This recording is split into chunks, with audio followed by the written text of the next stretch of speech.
പ്രിയപ്പെട്ട കൂട്ടുകാരെ, ഇന്ന് ഞാൻ നിങ്ങളുടെ മുന്നിൽ നിൽക്കുന്നത് ഒരു വിഷമകരമായ കാര്യം പറയാനാണ്. പല പദ്ധതികളും നടക്കാഞ്ഞിട്ടല്ല, അത് കൃത്യമായി നടപ്പാക്കാഞ്ഞിട്ടാണ് എല്ലാവർക്കും ബുദ്ധിമുട്ടുണ്ടാകുന്നത്. നിസ്സാരം ഈ കുടിവെള്ള പദ്ധതി തന്നെ നോക്കൂ. അത് എല്ലാവരുടെയും വീട്ടിൽ പൈപ്പിട്ട് വെള്ളം കൊടുത്തു. പക്ഷേ ആ വെള്ളം എല്ലാവർക്കും കിട്ടുന്നുണ്ടോ എന്ന് കൃത്യമായി നോക്കാൻ ഇന്ന് ആളില്ല. ആളുകൾ ദുരുപയോഗം ചെയ്യുന്നത് തടയാനും ആളില്ല. പറയുന്ന ഞാൻ മാത്രം ഒറ്റപ്പെടുന്നു. എല്ലാവരും കൂട്ടായി ചെയ്യേണ്ട പല കാര്യങ്ങളും ആരും അത് കൂട്ടായി ചെയ്യുന്നില്ല.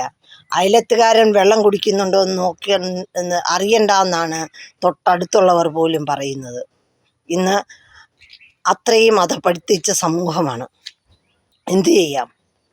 താൻ കഴിച്ചില്ലേലും അയലത്തുകാരനെ കഴിപ്പിക്കുന്ന ഒരു കാലമുണ്ടായിരുന്നു പണ്ട്. ഇന്ന് എനിക്ക് മാത്രം മതി, മറ്റുള്ളവരെങ്ങനായാലും വെള്ളം കുടിക്കാതെ ചത്താലും പ്രശ്നമില്ല എന്ന് പറയുന്ന ഒരു ലോകത്തിൽ, തീയിലകപ്പെട്ട് വെന്തുരുകുന്ന ഈ സമൂഹത്തിൽ എന്തു ചെയ്യാൻ പറ്റും? തൊട്ടടുത്ത വീട്ടിലെ ആളുകൾ ഫ്ലാറ്റിൽ കത്തിക്കരിയുമ്പോഴും സ്വന്തം വീട്ടിലുള്ളവർ അതേപ്പറ്റി അറിയാതിരിക്കുന്ന ഈ സാഹചര്യത്തിൽ, കുടിവെള്ളമില്ലാതെ ആളുകൾ കഷ്ടപ്പെടുന്ന സമയത്ത് ചെടികൾ നനച്ചും ബാത്റൂം ആവശ്യങ്ങൾക്കും ഉപയോഗിക്കുന്ന ആളുകളുള്ള ഈ ലോകത്ത് എങ്ങനെ ലോകം രക്ഷപ്പെടാൻ?